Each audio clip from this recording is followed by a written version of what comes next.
So good afternoon, everybody. So we are back at Let's Talk Films. This is the fourth edition of the talks, and we have with us uh, Radha Gomaty. She's a poet. She's an artist, and now she's one of the recognizable faces in films.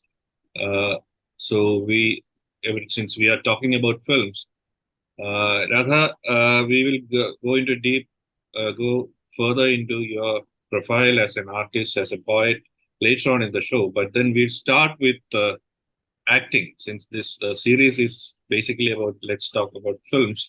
So we'll start with the films. What is the basic preparation, or how do you prepare for the character? Because I'm asking this specifically because all of the participants, they are interested in different genres or different faculties related to creative expression. My Okay. question is, you are a writer by yourself, and so how do you prepare for the character? Do you prepare a biographic arc for the character that is given to you, or do you follow the exact lines that the writer or the director gives you? So how do you prepare for the character?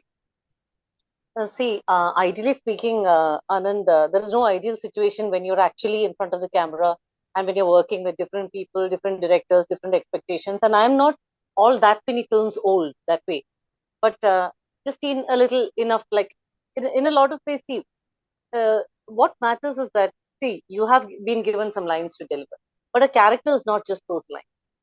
So maybe nobody will ask you, to think of a backstory of that person or to consider more about that person. Probably it's just a question of coming there, switching on something and saying your lines and leave. No, I think the entire fun of it, or uh, fun is a light word, but I think the entire process comes from, I think, the gift of empathy, basically, without which creativity is not possible. Is just not possible. So I think that way, my drawings and everything has tended to be performative, which is what I understood slowly in hindsight, because I thought everybody was like that. But I suppose everybody has their ways of functioning. For me, it is always a very raw kind of a process. It's absolutely raw. And so when there's a character also, when a character comes before you, and a lot of times, let me say, Anand, I don't have enough experience to have explored, very, very complex characters. But yeah, let's say small little ones, like for example, in Wonder Woman, where that was my second movie, and where I had this role of it, which is a complete antithesis of who I am as a person in real life. So that transformation, when I went to the set, I mean, nobody knows me anyway from Eve, you can't say Adam, right?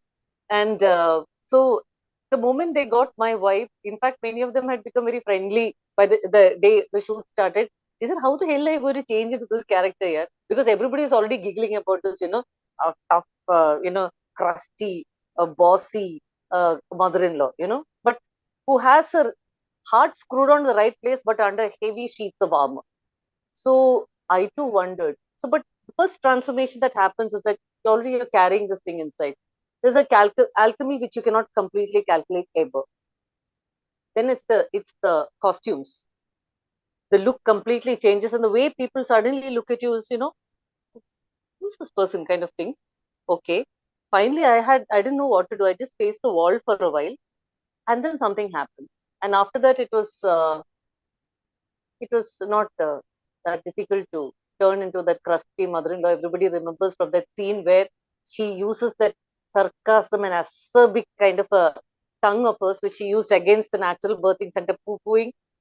She turns it completely around and goes for the jugular of her son and her husband, and wins the love of not only her daughter-in-law but also transforms herself, and her ferocity afterwards is for protecting all the denizens of the natural birthing center, which you can see by the end of the scene. So there is always this little twist on, and then that comes from, I think, our gift of empathy. Otherwise, you wouldn't be literature students, you wouldn't be film students, and even if you're an engineer, probably you may not empathize with a machine, but you're a human being. Maybe you can empathize with machines too, like Ajantik, for example. Some of us name our cars, right, or a cycle. Yeah, true. So that's how you mentally prepare for the character. But then, as an actor, your physicality, your body, your looks, they also matter. So, Do you do any particular practice, or do you have a system where you prepare your physical appearance for the character? Again, I have not gone into such a demanding character where I had to put on weight or, build up my muscles or anything like that yet. I would love to. But that's an extreme case. Now, when you're talking about this, when I was 17, I attended my first film workshop. It was just a 2-day workshop. I was still in plus two. It changed my life in a way that I it went so deep in me. But though I wanted to join FTII, I knew I had to take a degree. But by then, my life had gone on a complete tangent, and there it is back again without my seeking it. Means that probably there's something in it that I have to realize before I, move on from this world. At that time, it's called the Stanislavski method of acting, which everybody who's gone into acting, there are many methods, but Stanislavski is the first basic master, and where he talks about behaving and not acting. So let's dig that further down. It would mean that becoming that person, that character.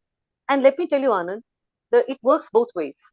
Like, it's also a psychological process. It can also work the other way as a physical process, as happens in perhaps the Asian systems of dramaturgy or acting, where certain chittas of movement and expression, certain kind of movements, like when you practice the Navarasas, for example, the tremors that happen, the expression of the eye that happens, that also can evoke the same emotional response in your body, because at the end of the day, emotions are a bunch of chemicals that are released by the body.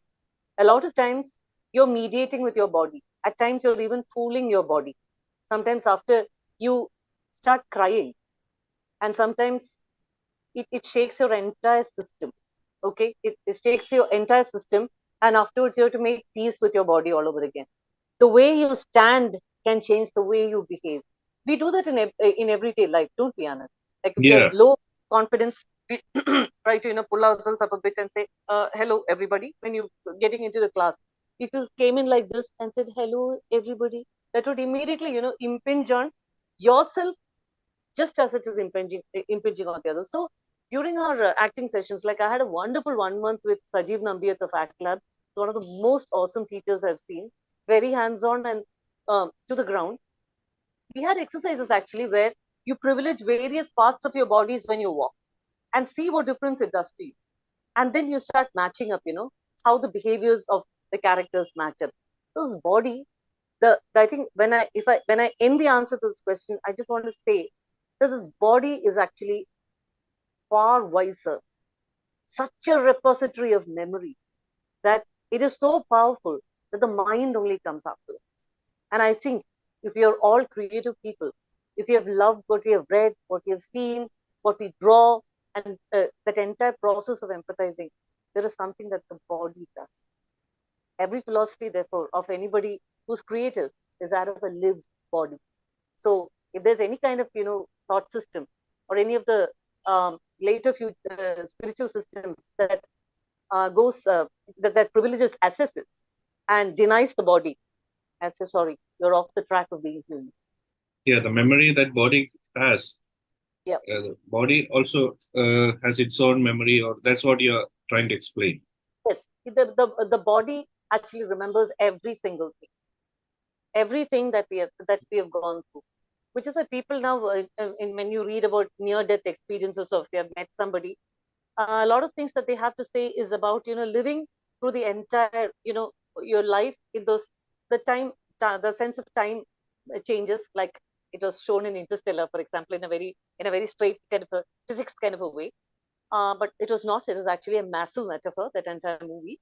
The thing is that your time scale is different. So what seems like a few moments to the people around, they might as well, when the thing is that intensities, the high of life where we have been 100% present is what people who have had NDE say is played back as a movie. So we better prepare for, watching a pretty good movie, not a B grade one, as we live, which means Yeah, living and negotiating intensity. yeah. Because I was about to respond, I'll come after that. Because what she said about the using the body and body having a memory of its own is very important in what we move on. Kalyani, yes, please. I just happened to come across a book which talks about dance and how the trauma, the traumatic past of the dancers shows in the performance.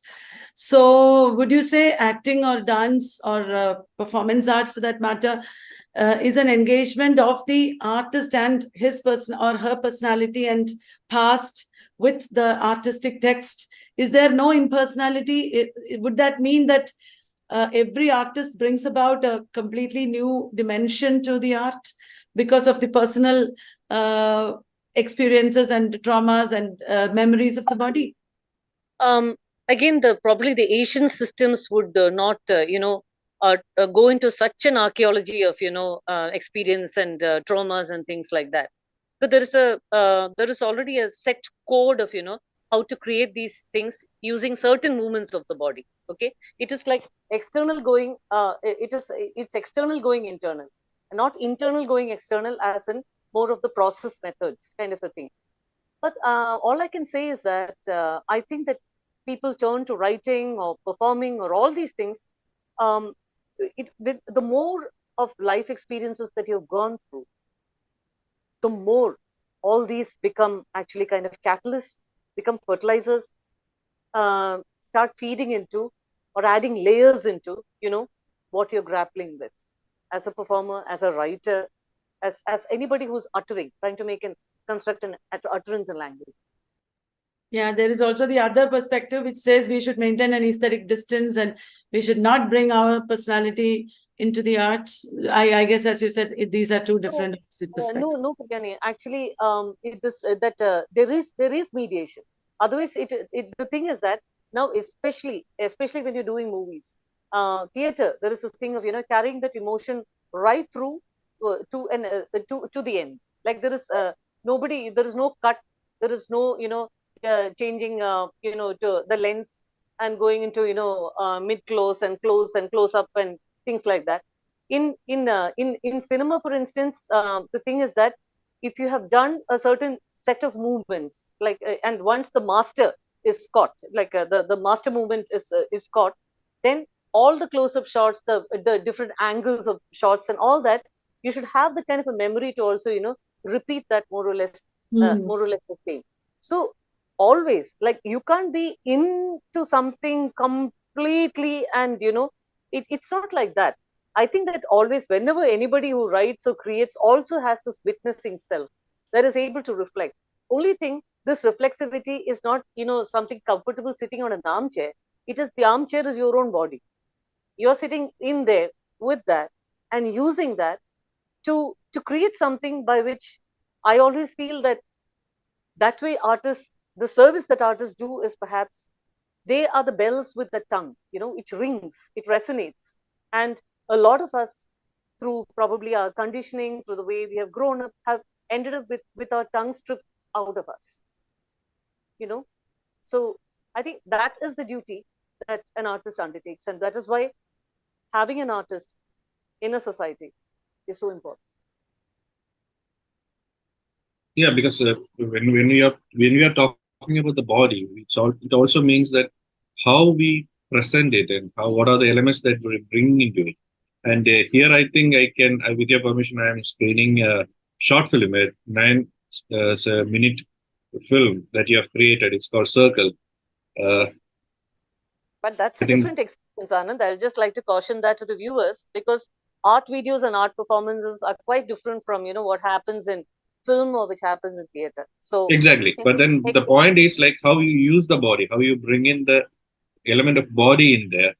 So let's see this movie first. Is the sound there? Yeah, it is. Sorry about that.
Okay, so that performance, what I find in that is the body is absolutely mobile. There is absolutely no emotion on your face, but then it communicates a different, many, not just one layer of meaning, but different layers of meaning uh, by the visual. So how do you come to that? Like you have used your body to create multiple meanings. Anand, very clearly what is being explored there is the indifferent, indrawn body that whose resistance, choice of resistance is to not respond. And one can see that the body is venerated, and then the body is becomes abject. From it's subject first, and then it becomes abject afterwards. And let me tell you, in the process of doing this, if you may have noticed, there has been far less enthusiasm in throwing flowers on that silent body than there has been in throwing those rotten tomatoes. It actually happened. Like they're all people who have become friendly to me. This little small group of people. Basically, the director was an ad guy who had seen my first performance video, connected with a Ganga called The Drift, and had walked into the gallery and said, "Listen, I'm sick and fed up of my life. If you're doing anything crazy like this, let me know." I said, "The thing is, it's very difficult for me to afford." He said, "Hell with it. We'll just need to take care of my crew." And at some point, this was born. So I know this crew. But when it came to the belting scene, I could sense, with my eyes shut, I could sense the violence in the air. In fact, the tomatoes began to be hurled with no mercy and so hard that one actually hit my eye. I don't know here with this video. I think the quality of that, you can't see me flinch that clearly, but I actually flinched, but kept sitting like that. At the end of the performance, I just asked them, "What happened to you guys?" For a moment, everybody was shocked, then a little ashamed. And then they said, "We don't know. Actually, we got carried away." I said, "You guys didn't remember it was me, na?" They said, "No." "You guys didn't remember it was you also, na?" Kind of no. Yeah, that's exactly it. Everybody performed. We performed on an instinct. War is an instinct. To make the other abject is an instinct which we need to confront and refine, I guess, if we have to fulfill, I think perhaps the primary mission of our birth is to actually become human in the first place. Okay, so this is like art being a reflection of the artist, or the perspective that the artist need to bring to the world. So, can you Not just add? about ourselves. I mean, see, whenever we see a film, why is it that sometimes it opens our eyes to certain things? Like, for example, Thappad. Thappad, I think, or Great Indian Kitchen. I think it worked so much for a whole lot of women and also quite a few men as well. It serves as, what has been normalized suddenly becomes, it's suddenly turned on its head and it's shown up to you, and the filters fall off of normalization. So it's not so much of some artist sitting up there. It's a question of actually, as I said, of making clear what is. Okay, so how do you respond to the world around you as a poet? Like when you take up your career as a poet, or your personality as a poet, how do you bring in these elements?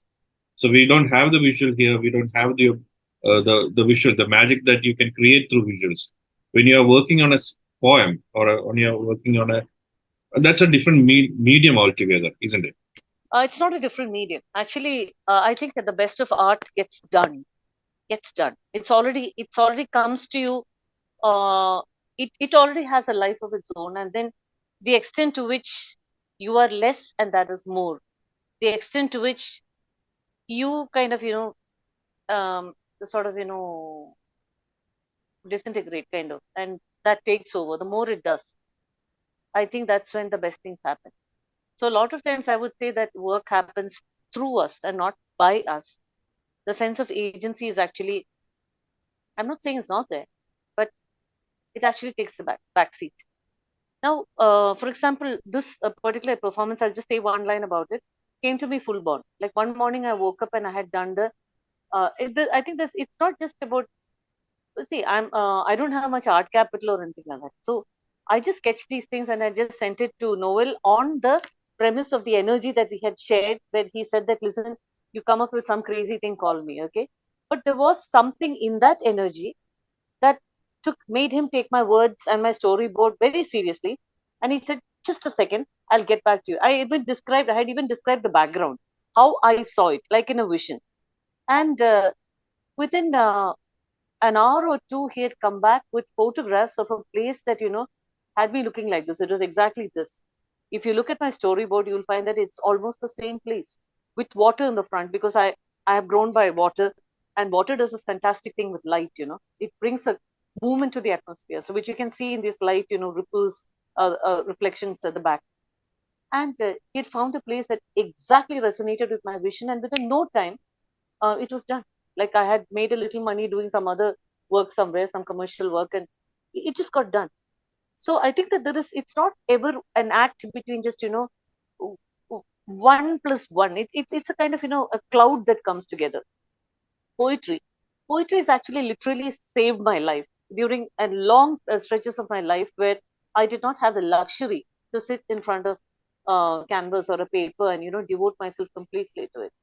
I was actually living in moments, living in pieces, which I think is, anybody, I think most women would probably understand that experience really well. Maybe most prisoners will understand it really well. Anybody who's, subject to power will understand that very well. So for me to write was actually just a way of, to be able to take one deep breath in, and again you're dunked head underwater. You refuse to drown. You kept writing these little lines that would come probably, like a breech birth, you know, leg first and not head first. And the thing is, all you can do is, just sit there and put up with it. And then it comes and it surprises you every time. So uh, I don't know whether I'm answering your question directly, but because your question implies, a very conscious agency and subject.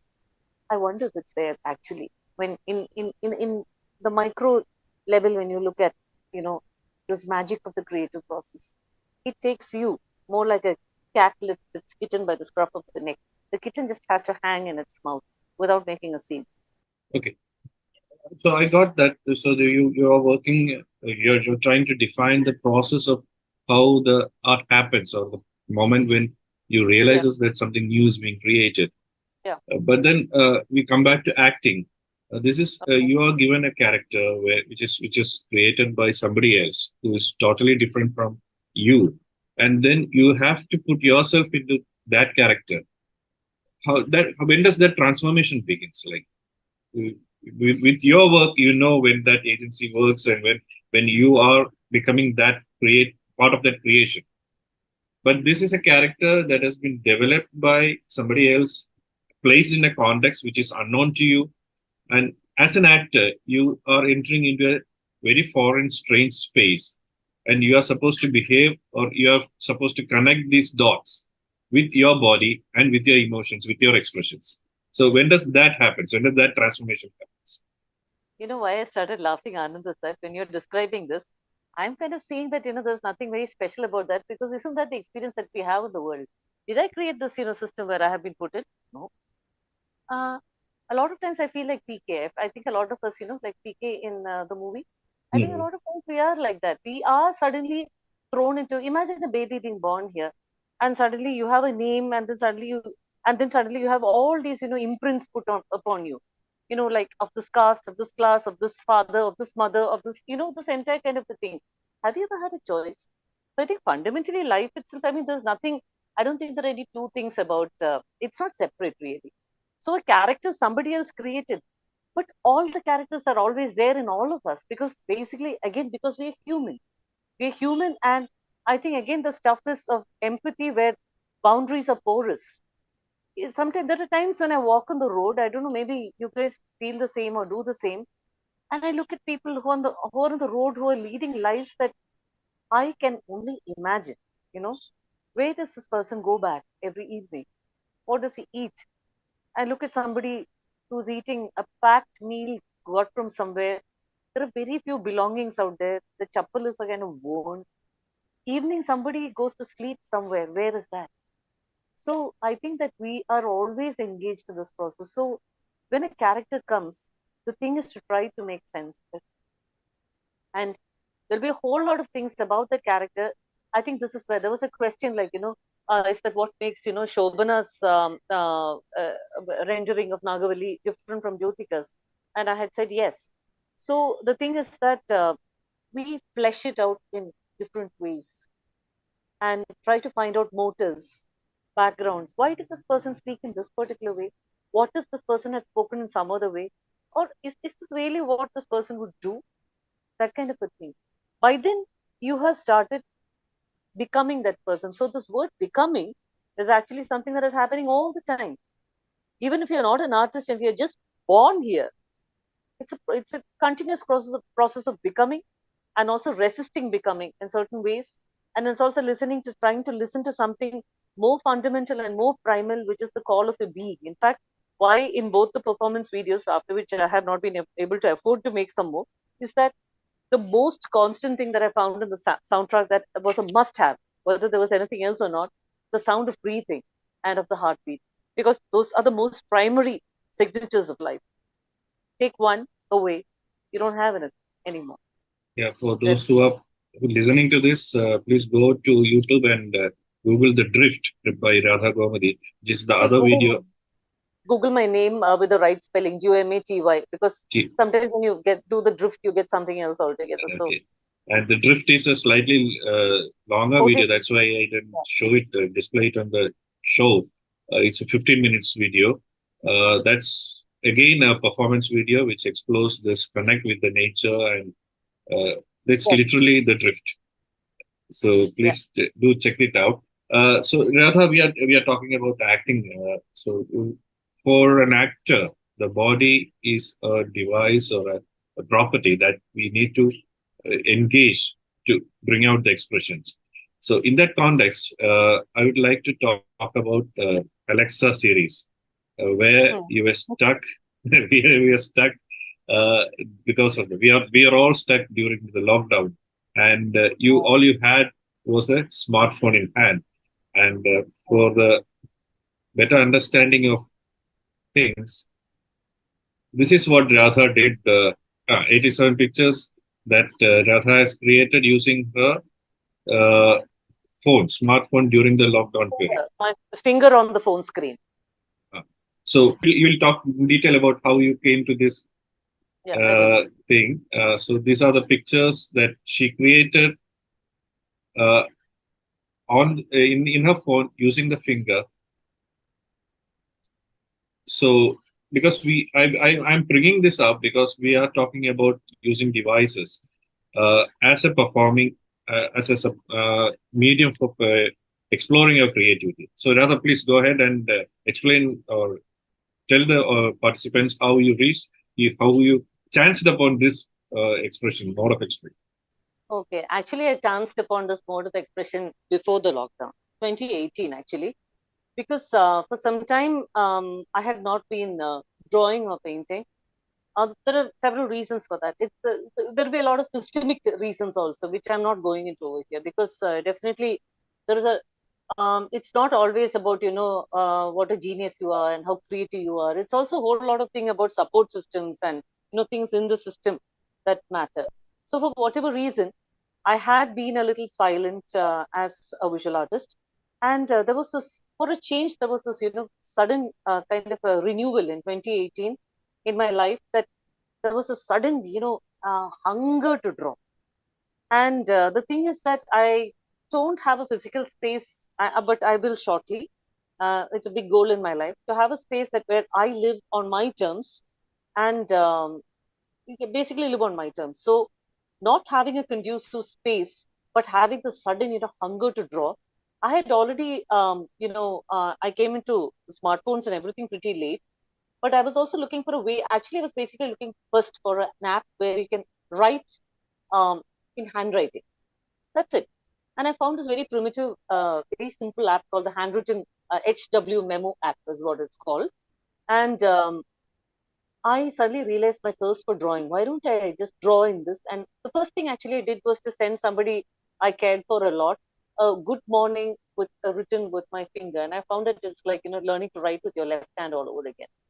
And that was my first drawing. Then my next good morning extended the tail of the G, extended to form a figure with flying hair and things like that. And after that, I began drawing. So, and the initial drawings are a bit scratchy, but then it didn't matter because I was on this, swing where I just had to, I just had to express myself in drawing. And not having a physical space ceased to be a constraint. In fact, I could sit anywhere in a bus, or suddenly I can just stop under in the corner of the bus stop, or wherever some people don't peek at over my shoulder because that makes me a little uncomfortable when I'm drawing. I could just sit and draw. And then by 2020, this had become a major source of support. Just like my poetry, my scribbles on tiny bits of paper actually kept me alive. Um, this scribbles with my finger on the on phone thing. Any of you can download that app and try it. There's nothing. It's not a. It just you use your finger and use erasers. You have some very few colors. Most of them are pretty tacky, so I stuck to black. Brown is not bad, but then mainly it is black. And just I went on drawing. The only thing that kept me sane in that time, I'm sure all of you have your stories, was this drawing. And I began to write. I began to write songs for God's sake. I wonder where that came from. And rhyming stuff. And yeah, these are the two things. And also listen to couple of songs that became like earbuds. I kept listening to that same song. For me, it was um, one by Lady Gaga called "I'll Always Remember Us This Way." I don't know. It was like a kind of in a dark anthem, and this is what I was doing throughout the entire period, and that resulted in this lot, and there's another lot in the making. But I also there was a camp, a painters camp by Ladkal Academy, which had done a very creative thing by allowing us to work from home. So it was a work from home camp where you could take the canvas, work, and then just go and submit it to the office. And that was the first time when I tasted the possibility of integrating painting with drawing. Otherwise, I was not much of a painter as such. That is now calling out to me a lot. I have worked three paintings only in the past 3 years, one a year. But I mean, happened in circumstances where I can't escape, like camps. But suddenly something has hit somewhere, and the only black and white's partner is actually brilliant saturated color with no mediations, no washes. It's like color drawings. Yeah, that's something that is calling out to me a lot. Yeah, the circle seems to have triggered some memory in Ananya. Ananya, would you please unmute and talk about Rhythm Zero? Please do. Ma'am, I'm sure Radha ma'am must have seen it. Uh, there's this experimental film, I think 7, 8 years back, it was really being talked about. So when ma'am was, it's called Rhythm Zero. I don't know. Okay, I'd love to have the link from you. Please send it to Anand. Yeah, so I was just thinking, when you were telling us about that experience in your short film circle about the tomatoes, and so it really brought back that memory. Basically, Rhythm Zero was a performance where there was this artist and she decided to sit on the table on the stage with the table of a lot of objects. That So is Maria, any Maria yeah, Abramovic, yeah. right? Yes, Oh yes, yeah, ma'am. That yeah, yeah. I came to know about Maria Abramovich as after my performance. I began to get these things because I had gone so out of league from fine arts and things. I had become pretty delinked, and then afterwards, when I looked at her work, all her works, it resonates so much. Please continue, Ananya. yes, ma'am, and it just did. And it's so wonderful to know that even, despite knowing about her, I think you have created something spectacular. And you actually, so her experience, like it has come through you also, so now it feels universal that It's yes, it can universal. happen. Ananya, I'm sure that you would experience this through too, and I think this is what is happening everywhere, especially in the days to come, when this whole process of othering, as they call it, that is to regard self as something separate and the other as something separate, directly the opposite of empathy, the silencing of empathy, in fact. the hardening of hearts. And this whole politics of othering is what underlies, fascism, underlies all intolerance. That's what is happening in Israel. That's what's happening in Gaza. That's what is happening here, much closer home. This is Really, what ma. art exists for. It is an antidote. It is there to Ma'am, restore our humanity, to remind us that there is no other. Yeah, at this point, I think we can talk about the 18th elephant, which you have scripted for Ranbu Media. Yeah. Especially when we are talking about othering, the hardening of hearts, or the lack of empathizing with the world around us. Can you talk about the film, The 18th Elephant? Because the interesting part is the title itself. What is the 18th Elephant?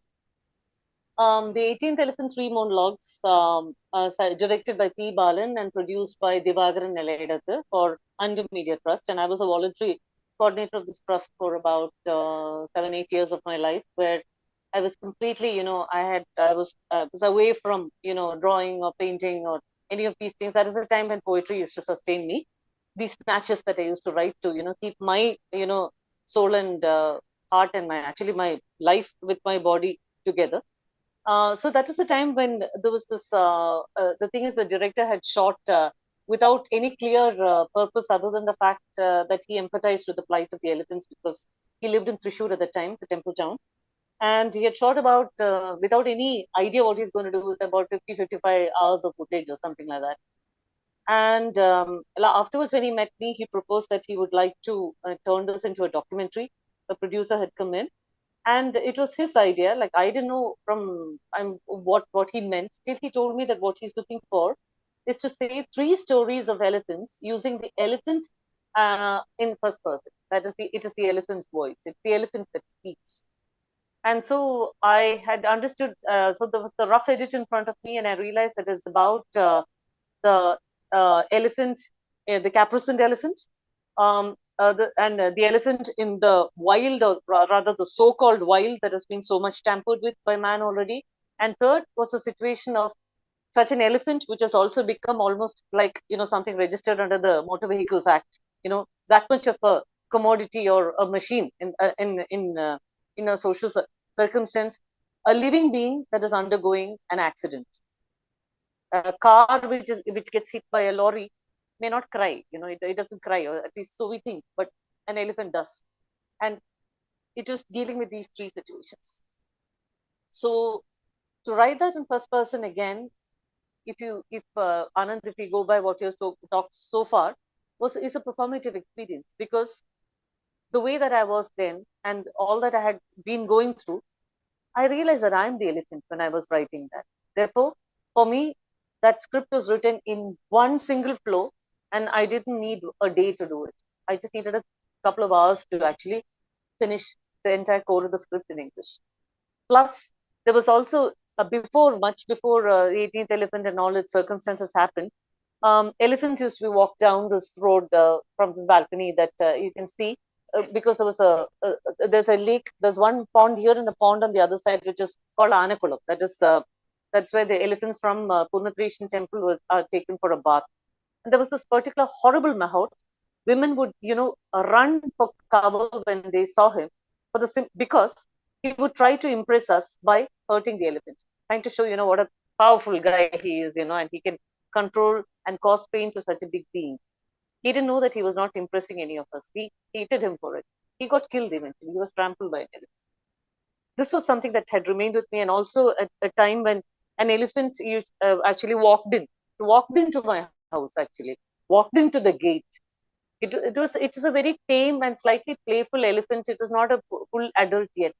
Come looking for water, and by a mahout with whom it had, a much better understanding. I mean, he was not raised for commercial purposes. Encountering that huge being, and the way he became used to the fact that I'm here waiting for him. And where the mahout told me, for God's sake, will you please hide? Because the moment he catches your scent somewhere there, he starts trotting off this side. Just so painful for me. So that's how the 18th elephant happened. And I had also, since I was a lot in charge with the post-production, there were fillers that I added where little drawn stuff and, imaginary things like an animal council releasing a news warning about, two-legged being, and many little things that are woven at the time. Because we are talking in human terms when we're talking about, where I mentioned earlier about, growing intolerance in Indian society, and we are talking about Israel and Gaza. But there are these Gazas that we are wreaking on the non-human world all the time as human beings, aren't we? Just look at the Western Ghats. Look at the number of elephants that are electrocuted every year. Look at everything that we do. And also give us an idea about the title, The 18th Elephant. There's a story. 18th Elephant, three monologues. Like if you ask me, that the title was not my choice, so I can't remember exactly, but it was something about Buddha and a conversation with an emperor, and I can't actually recall, but there was something about Tulabharam, the Tulabharam in Kerala, I think it's something like that, where a person is weighed against gold. And there's something about an a half elephant being added to balance out something. I can't recall that story. I think that you'll have to Google it. From that, It's a little abstract, but what is that half elephant is where we know that there is something else that is beyond the actual beings with bodies that you see. There is something else, that there is a value that you bring in that completes something, that makes it light up, that makes it resonate. That is what that half elephant meant, but the exact story I can't recall. Yeah, so what I remember is the 18th Elephant is incidentally the 18th Elephant 3 monologues won an international. It is celebrated abroad and it won the Green Oscar, I think. It got the Green Oscar, which is the Wild Panda, and it's also got the Ram Bahadur Prize in the Kathmandu Festival. It also won 3 national awards and 3 state awards. Yeah, so that's a much awarded film. And the story, the beautiful part is I remember that story because when I was writing about this film, the story stuck in my mind. It's about father dividing his 17 elephant among three children. Yeah. And he wanted to divide it in equally. So he was at a loss on how to divide these 17 elephants equally. So he asked a person, a wise man, and he tells this father that suppose I am giving a 18th elephant there. So imaginary elephant, it's not there. 18th elephant. Now you can divide it equally. So that imaginary 18th elephant is the empathy that we bring in to our connect with the world. That is the 18th elephant that we are talking about. How we connect with our world. So adding that drop of an imagination or empathy into our dealing will make the life more beautiful. Also, there's Archana is asking a question. Archana, can you come online and ask the question yourself? Yeah, hi ma'am. I saw your question. Who are you referring to? Ma'am, recently I have a friend who is a filmmaker, and recently the cinematographer who is associated in that film is accused of some kind of sexual harassment case. So now we are in a dilemma that what should we do, and how we should see these things. Like, we have great art from artists who are not, I mean, who are convicted of some kind of. So how should we leave that art behind, or should we separate it from the artist and enjoy the beauty of the art? Absolutely loaded question, that is.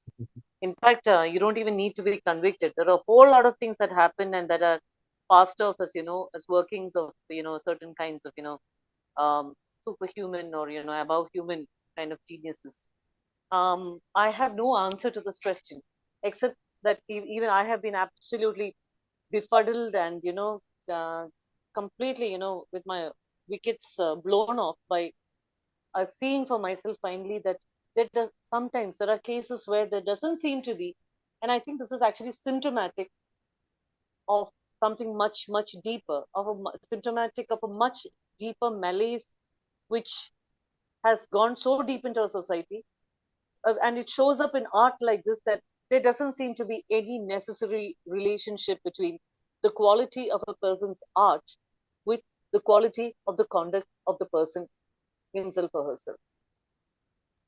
If that is the case, well, what are we talking about? I think this very quandary can never be answered in black and white, but I think we'll have to probably dig right back into, what is actually art today and what has art been through time. And a lot of times I have run into, there is also this whole thing of the genius, the pampered genius, and especially I think there are a lot more men who need to be called to question on this front. But at the same time, I think the way utterances come, a lot of times I think that I don't know. And now I'm thinking, it's like, like thinking on my feet. I'm like that. A lot of times I wonder, just like I said earlier, that there's, um, it's a recent discovery. I mean, slowly growing on me. There's been less enthusiasm in throwing the flowers at me than the tomatoes. There seems to be an intrinsic, taste for a kind of, violence or the dark or the evil, or what is called evil. I think than the light. Why? I don't know. I'm trying to look back. I'll just say one brief thing. Like part of my wondering, I'm wondering along with you. Please do not consider me an authority in this matter whatsoever. Um, your wondering is as valid as mine. Like when I had gone to New York on a residency, actually art residency, when I went to the museum, I found that I'm much more drawn rather to than to any of the things in the modern art section. I'm actually drawn to the art of more ancient communities, the art of communities that lived much more in tandem with with nature, with a very complex relationship with nature, living within nature, like perhaps the African art, Polynesian art, and the like. And for a moment, I was overtaken by a tremendous reverie as I was looking at an exhibit of wooden, what to say, 12 oars to a boat, and each of these oars, for rowing the boat, each of these are in a completely different design, a completely different expression of carving. I was wondering, why should anybody take the effort to, an oar is an oar. It propels your boat forward. Why do you have a boat? You have a boat because you need to go out and catch fish. Why do you need to catch fish? Because you're hungry. And also because the boat probably gets you somewhere that's it, where you can get some stuff that you don't get this side. Okay, fine. But then why do people go to such an extent?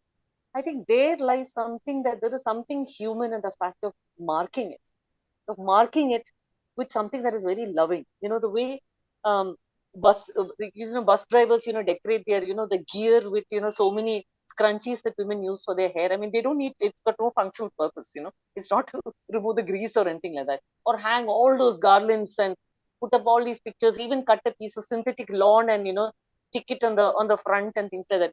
Why do people do these things? Now, from here, let's cut back to this, this extremely complex other thing that you're talking about. Like even Picasso was actually, I mean, he must have been quite a brute to live with. Or there are these stories about Pablo Neruda. There are these things about, what's the guy who made Polanski, who made Knife in the Water. There's a whole lot of things like that. Now I'm just placing these two things side by side. And I leave it at that. That's where I've reached in this one. A lot of times, very wonderful human beings are not making art, or maybe there's nothing much to talk about in the art. So probably art comes from a kind of conflictedness and a brokenness that has come to us, perhaps in the very process of our civilization. As what was the name who everybody is talking about now? Um, uh, the chap who wrote this Yuval, what's his name? Yuval Noah, Harari. right? Yeah, Yuval Harari. Harari. Yeah, who talks about agriculture, and that's the one chapter that hit my eye, and where he posits, the beginning of agriculture as the starting also of something going absolutely off the path when it comes to what being human is.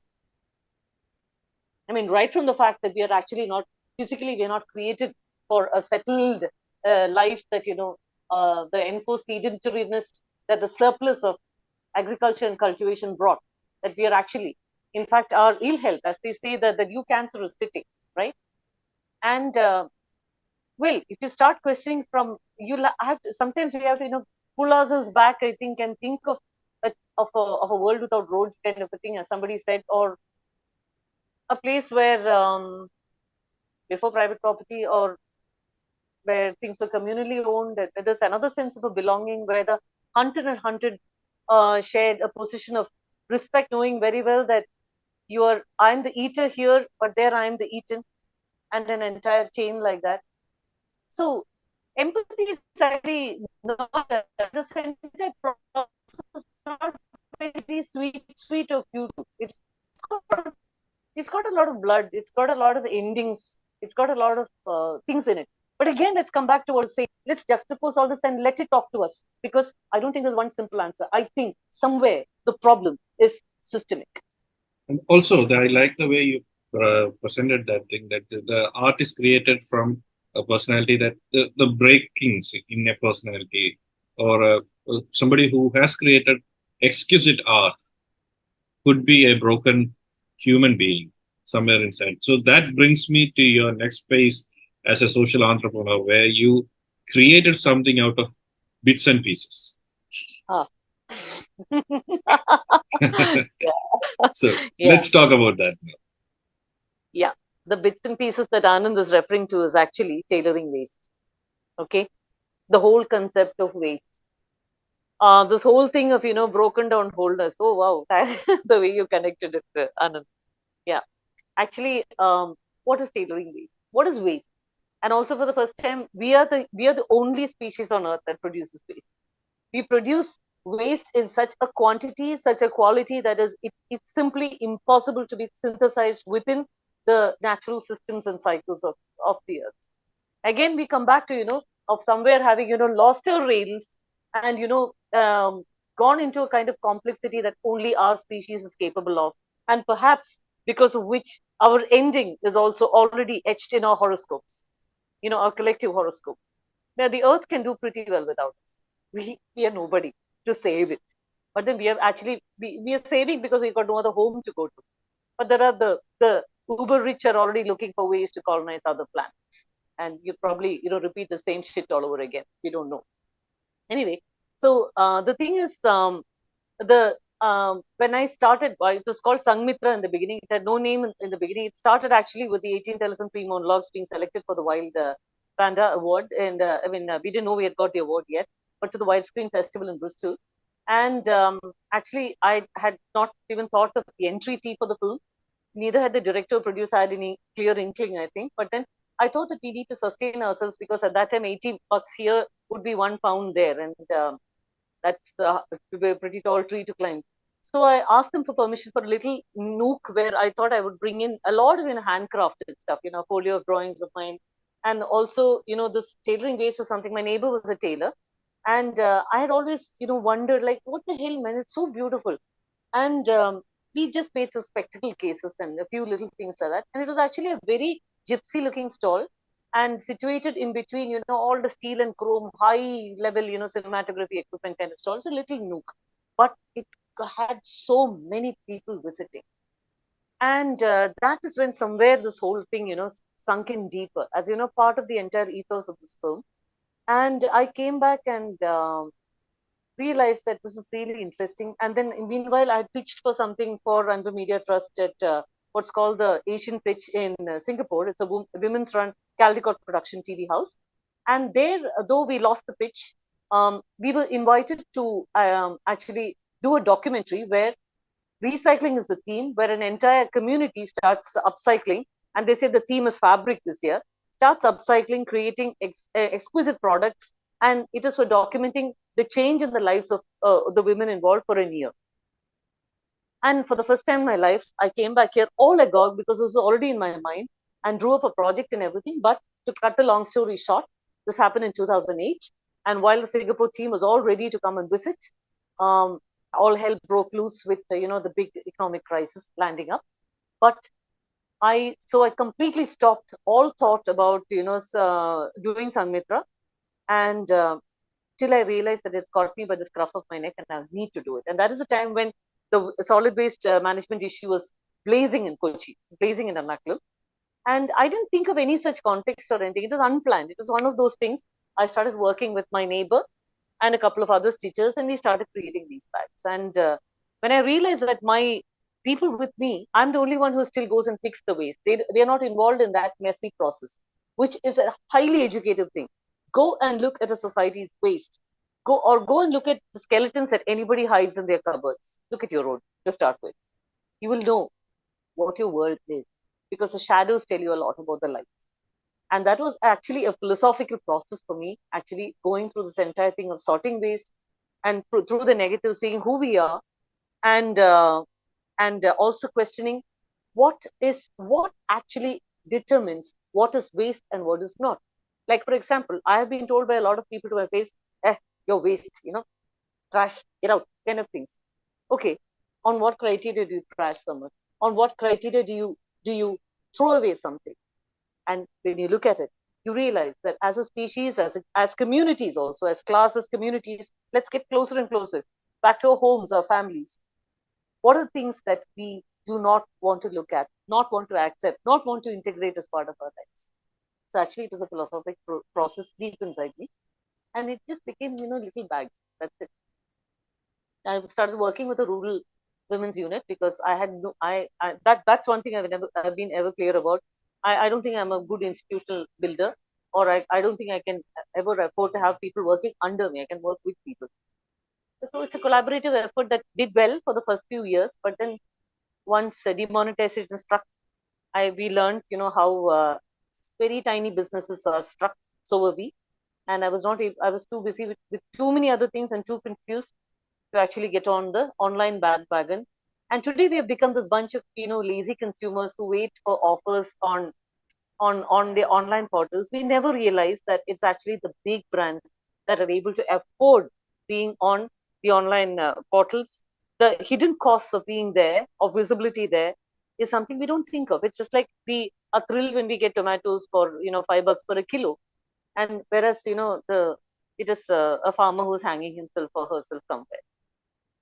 I'm not saying I'm a saint, not at all. I would probably be happy to buy tomatoes for 20 kgs, thinking, wow, I made a great deal today. But the thing is, we're living in a society where costs. So Sangamitra basically, you might have got an idea. Basically, collected textile waste, put them together in a beautiful way, and make bags out of it.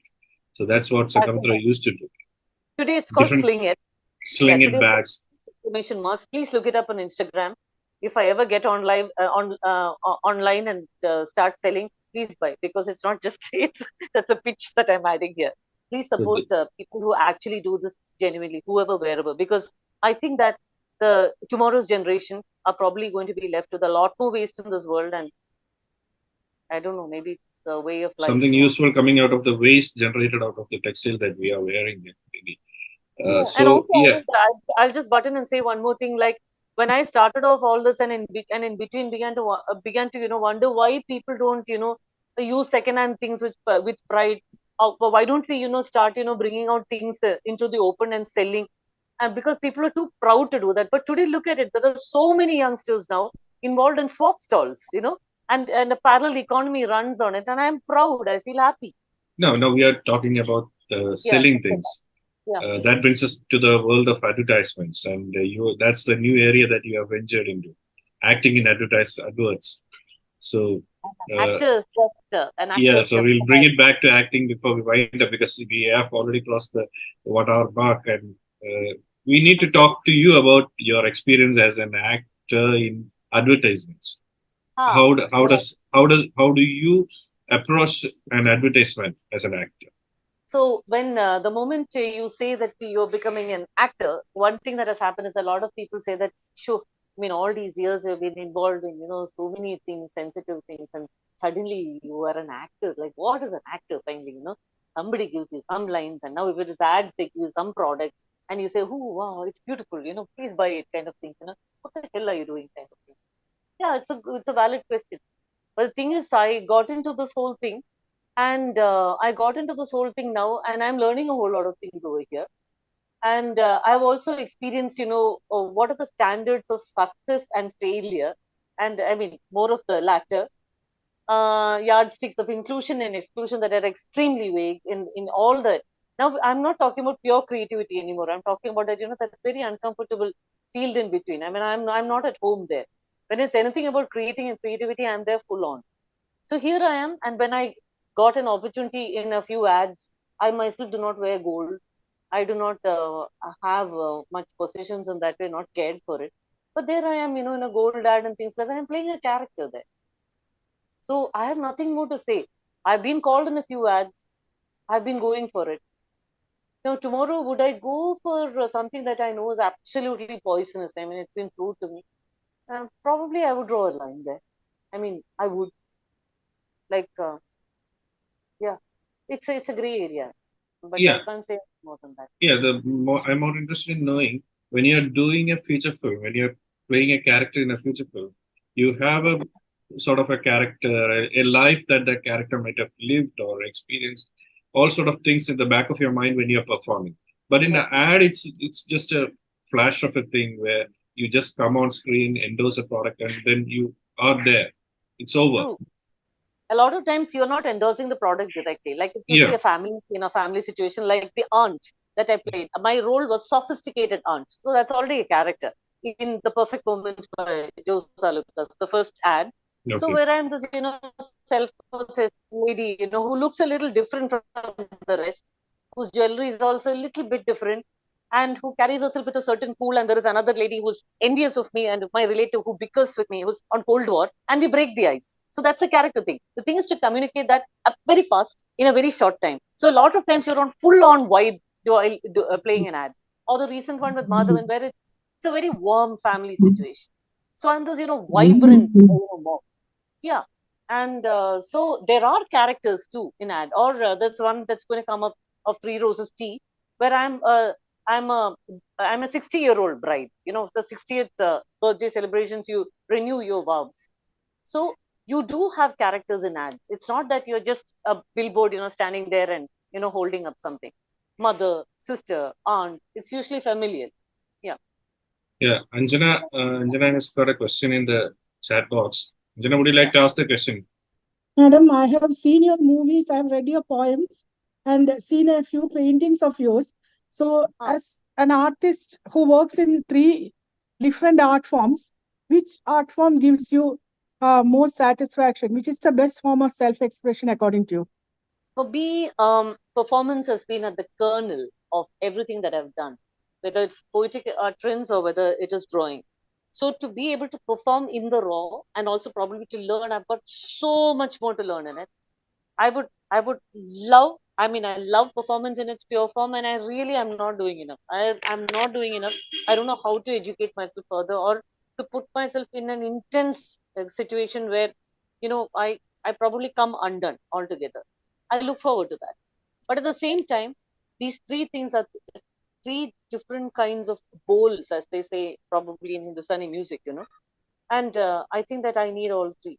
I need all three. Now this call is there also, to do these, to paint and to write. Written. I've not written in some time now. I have written only in times of extremely, when I'm pushed against the wall, rammed against the wall, and I have got absolutely nothing else that I can do. Literally like this against the wall. That is when I begin to write. So my writing for the past few months I've not written. So there is no, I cannot compel myself to produce something for the sake of production. I won't do that because I know that it takes me and not me taking it. So I can't answer that very straight, but yes, performance is something that I really, I really wish to learn more about. And yeah, so right now, what again, performance is different from the other two forms because the other two are extremely lonely. But this one puts you Yes. a whole lot of people and allows Yeah. you to appreciate how the smallest person matters in a film set. Hope I've answered. Yes. Yes. I like Performance. Yes, performance actually depends on so many other factors. Whereas acting and painting, you can do it on your own. You are, because somebody has to offer you a role. So many things have to fall into place for you to get a role. Very good. you know what? I would like to go to that point, and it's possible because I've seen performers like that. For example, Jyoti Dogra. Never miss a performance by Jyoti Dogra. Jyoti Dogra is the one who wowed me recently. It's actually, I do not have to wait for somebody to come and offer me a role. The thing is, how do I get into that mode where I'm able to create a performative piece Yeah. that I can do fast by myself or maybe with another Solo. companion or friend? Yeah, Solo. where I can do solo or in companionship with one person. Yeah. But for me to grow to that, I think I still know far too little. But Jyoti Dogra has been a massive inspiration. Her latest production is Mons, and the first time I saw her was in Epoch Kerala, where she did this absolutely amazing production called, it was called The Black Hole. She scripts, acts, performs, and she has a lean mean support of 3 other people who do the light, the sound, and also, generally put her into place. You need that. You need a counterpoint. I thought she was amazing. Amazing. That's a massive inspiration for me. Thank you so Thank much. you for the input, ma'am. So Radha, like we need to, I would like to go on like this forever, but then we have to stick to the time schedule. So I really hope thanks that a lot. Thanks a lot for giving that side of creativity, even search for a piece of textile to make something more can be philosophical. That you have brought that out, that angle of philosophy, that self-searching, the soul-searching thing, and how to empathize with the world around you. That's very important for an artist, for a creative person, to be connected to the world. For a human being, for a living being. For a human being, for a living being. Yeah. It's always a mutual relation. You give something back and you take something. So you, all through your talk, all through your career, all through your works, you have been explaining that connect, the need to have that connect. And I can only wish you that you be more hungry for words and images. You use that word. You are hungry for painting. You are hungry for words. So all we can wish is that may you have that hunger in you forever, so that we can have. I just want to add one more thing, Anand. It's a cautionary note. A lot of this hunger comes also from intense pain. This is something that I want to tell you guys about. There's a lot of intense pain that is experienced in this entire process. When we are able to see that as labor pain, then it's worth it. Thank you. Okay. Thanks a lot. Feel free to reach out, Anand. Any of the listeners who have, especially since they're youngsters, have anything that we could like about, because I learned a lot from the people who interact with me. Thank you so much for this opportunity, and thank you so much for your patience. I hope none of you were bored at any point of time. Thank you. Absolutely not bored. It was very energetic throughout. You were so saying interesting things. We were all listening with rapt attention. Thank you, ma'am. Thanks so much.